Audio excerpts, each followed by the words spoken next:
4 प्रश्न 10 मिनट में कैसे हल करेंगे देखें आप।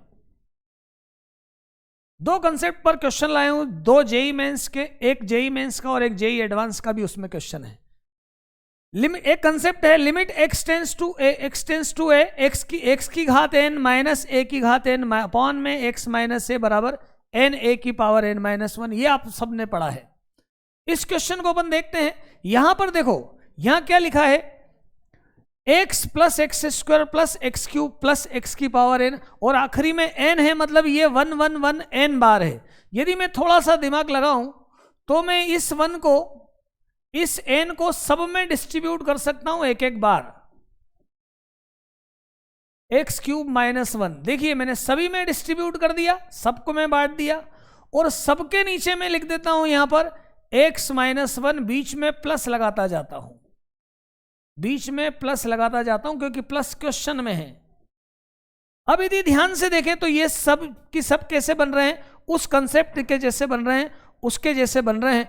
और ये क्या हो सकता है, 1 इंटू 1 की पावर 1 माइनस 1, 2 इंटू 1 की पावर 2 माइनस 1, 3 इंटू 1 की पावर 3 माइनस 1। इसी तरह से ये n इंटू 1 की पावर n माइनस 1 हो सकता है, जो कि 1 प्लस 2 प्लस 3 प्लस कहाँ तक हो सकता है, n तक। और यदि हम समांतर श्रेणी में यदि समझते हैं तो इसका आंसर हो सकता है n प्लस 1 अपॉन 2, ये इसका आंसर हो सकता है। इसी पर बेस्ड मैं आपको एक और क्वेश्चन बताता हूं, इसी कंसेप्ट पर बेस्ड, जो कि ट्रिग्नोमेट्री से रिलेटेड भी है, त्रिकोणमिति से संबंधित भी है। यदि मैं यहां पर ध्यान से देखूं तो यहां पर cos x की power 1/3 x tends to 0, cos x की पावर 1/3 माइनस cos x की पावर 1/2 और अपॉन में 1 माइनस cos स्क्वायर x है। यदि मैं cos x को t रखता हूं, यदि मैं cos x को t रखता हूं तो जो x जो 0 की तरफ था, cos 0 जो है वो 1 होगा, तो ये t 1 की तरफ चला जाएगा। और अब मैं यदि यहां पर इसमें प्रतिस्थापित करता हूं, प्रतिस्थापन विधि बोलते हैं बेटा इसको, तो t टेंस टू 1, इसको मैं ऐसा लिख सकता हूं t की पावर 1/3 माइनस t की power 1/2 upon 1 minus T square. थोड़ा सा दिमाग और लगाया जाए तो इसे ऐसा लिखा जा सकता है, थोड़ा सा दिमाग और लगाया जाए तो इसे ऐसा लिखा जा सकता है, 1 की तरफ है t, इसको आगे पीछे करके t की पावर 1/2 माइनस t की पावर 1/3 और नीचे t माइनस 1 और t प्लस 1 लिख सकता हूं। यदि आगे और थोड़ा सा दिमाग लगाया जाए तो मैं क्या कर सकता हूं, ये t प्लस 1 को अलग रख दूं और इसको इसके साथ अलग अलग कर दूं, तो यहां पर ये सिचुएशन बन सकती है। देखिए जरा ध्यान से, यहां पर ये सिचुएशन बन सकती है, लिमिट t टेंस टू 1, ध्यान से देखेंगे, 1 upon T plus 1, 1 upon T plus 1 और t की power 1/2 minus 1 upon T minus 1 और t की power 1/3 minus 1 upon T minus 1। दोनों में से मैंने इसमें भी 1 घटा दिया और इसमें प्लस 1 कर दिया। यहां पर दोनों जगह आपका फिर से कैसा बन गया, वही फॉर्मूला बन गया, जो कि क्या हो सकता है, लिमिट t टेंस टू 1, ये हो सकता है 1 अपॉन 1 प्लस 1। और यहां पर मैं वही फॉर्मूला फिर से यूज कर सकता हूं जो कंसेप्ट मैंने बताया है, तो 1 अपॉन 2 1 की पावर 1/2 माइनस 1 होगा, और ये 1 अपॉन 3 1 की पावर 1/3 माइनस 1 होगा। 1 की घात कुछ भी हो 1 ही होता है, इसलिए ये 1 अपॉन 2 और ये 1 अपॉन 2 माइनस 1 अपॉन 3 होगा। मैं चूंकि t की रख चुका हूं तो अब यहाँ लिमिट यहाँ लिखूं या नहीं लिखूं कोई फर्क नहीं पड़ता। ये होगा 1 अपॉन 2 और 1 अपॉन 6, मतलब 1 अपॉन 12 इसका आंसर आ जाएगा। ये तो हुआ पहला कंसेप्ट, ये तो हुआ पहले कंसेप्ट पे 2 सवाल। एक और कंसेप्ट बताता हूं जो कि हमें ले जाता है limit x tends to infinite की तरफ, अनंत की तरफ। अनंत बोले तो बहुत बड़ी संख्या, जैसे मान लो 1 के आगे मैंने यहां इतने जीरो लगाए हैं, आप यहां पर 10,000 जीरो और लगा दो। यदि इतनी बड़ी संख्या है तो उसमें से यदि ये 3 को नहीं भी लिखा जाए तो चलेगा, x माइनस 3 को x ही माना जा सकता है। ऐसा समझे कि नदी में खूब पानी भरा है, उसमें से 2-3 मग्गे पानी निकाल भी लिए तो क्या फर्क पड़ना है, पानी उतना का उतना ही रहना है। तो यहां पर देखो जरा, यदि इस कंसेप्ट का मैं इस्तेमाल करूं तो मैं ऐसा कर सकता हूं कि x टेंस टू इन्फिनिटी है, जो x माइनस 3 लिखा है इसको केवल x बोल सकता हूं, और जो 5x प्लस 1 लिखा है उसको केवल 5x बोल सकता हूं, और जो 3x स्क्वायर माइनस 5 है इसे केवल 3x स्क्वायर बोल सकता हूं।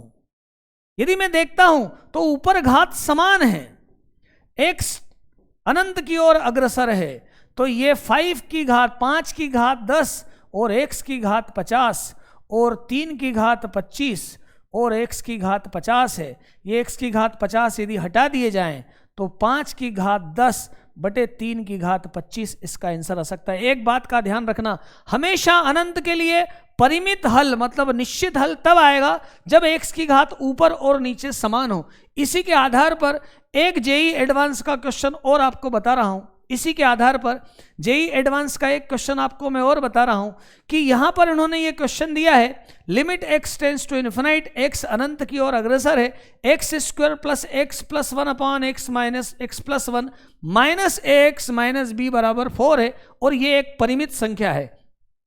तो मैंने आपको कंसेप्ट क्या बताया कि जितनी पावर ऊपर है उतनी ही नीचे रहना चाहिए, तब x कैंसिल हो सकता है अनंत होने की स्थिति में। यदि मैं इसको हल करूं, यदि मैं इसको सॉल्व करूं तो जरा ध्यान से देखिए, लिमिट x अनंत की तरफ, अब मैं यहां पर क्या करता हूं, x square plus x plus 1 upon x plus 1 minus ax minus b, एक बार तो मैंने वैसा ही लिख दिया।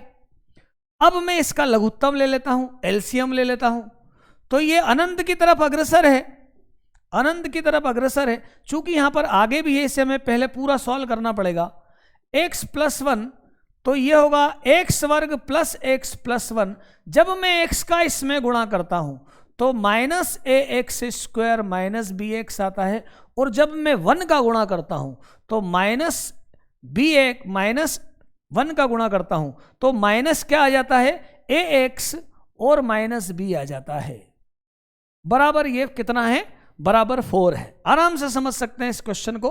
अब हम इसको लिख सकते हैं, लिमिट x अनंत की तरफ है, बहुत बड़ी राशि है, मैं इसको यदि x स्क्वायर वाला एक जैसा लिखूं तो 1 minus ax square plus x के गुणांकों की यदि बात करूं तो x में 1 माइनस b माइनस a है, तो 1 माइनस b माइनस a के साथ x है, बची हुई राशि 1 माइनस b है और नीचे x प्लस 1 है। अब जरा ध्यान से इस बात को समझो कि बराबर में एक परिमित संख्या आ रही है, बराबर में एक परिमित संख्या आ रही है, इसलिए यहां पर यदि x की घात 1 है तो ऊपर भी x की घात होना चाहिए। उसके लिए क्या हो जाएगा, उसके लिए क्या होगा कि जो x स्क्वायर का गुणांक है वो 0 होना चाहिए, मतलब 1 माइनस a बराबर 0 होना चाहिए, मतलब a बराबर 1 होना चाहिए, a बराबर 1 होना चाहिए। तो यदि a बराबर 1 है तो यहां पर ये वाला जो पार्ट है, ये वाला जो हिस्सा है, ये हिस्सा 0 बन जाएगा, और हमारे लिए क्या शेष रह जाएगा, शेष रह जाएगा इतना भाग। अब यदि मैं ध्यान से देखूं तो हायर पावर बचेगी x की पावर, बाकी सब जो है वो 0 हो जाएगा।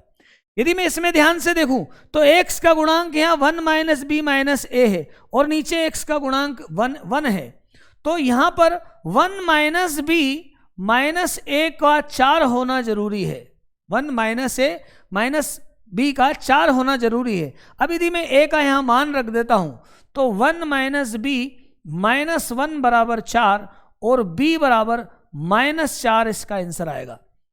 तो आपने देखा कैसे ट्रिक्स लगाकर, टेक्निक लगाकर कितनी आसानी से, इसमें मैंने आपको जेई मेंस और जेई एडवांस का क्वेश्चन भी साथ में सॉल्व कर दिया, कितनी आसानी से लिमिट्स के क्वेश्चन किए जा सकते हैं। बस ऐसे ही प्रैक्टिस करो, इसी तरह से चलते रहो तो क्वेश्चन बहुत आसानी से हो जाएंगे। इस क्वेश्चन को ध्यान से देख लेना, यहाँ से मैं एक तरफ हो जाता हूँ, यहाँ ध्यान से इस क्वेश्चन को देख लेना, चारों क्वेश्चंस को, और इन क्वेश्चंस की अच्छे से प्रैक्टिस कर लेना।